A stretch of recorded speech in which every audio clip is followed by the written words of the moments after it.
Bir qiz kechasi uxlashga yotayotganda eshik birdan taqillab qoladi. Hayron bo'ladi, kechasi kim deb eshikni ochsa, o'zini yaqin dugonasi. Lekin dugonasi juda ham g'alati holda bo'ladi. Yuzlari oqarib ketgan, qo'rqib ketgan.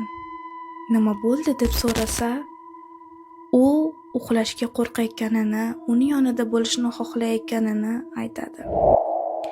Qiz soatga qarasa, 11 dan 15 minut o'tgan bo'ladi.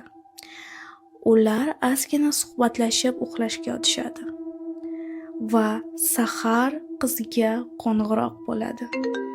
Qo'ng'iroqda politsiya qizni dugonasini o'rmonda o'lik holda topganini aytadi. Qiz unaqa bo'lishi mumkin emas, dugonam men bilan yotibdi deb joyiga qarasa, joyda hech kim bo'lmaydi. Lekin tuproqni izlari bo'ladi va politsiya qizni 11:15 da o'rmonda o'ldirilganini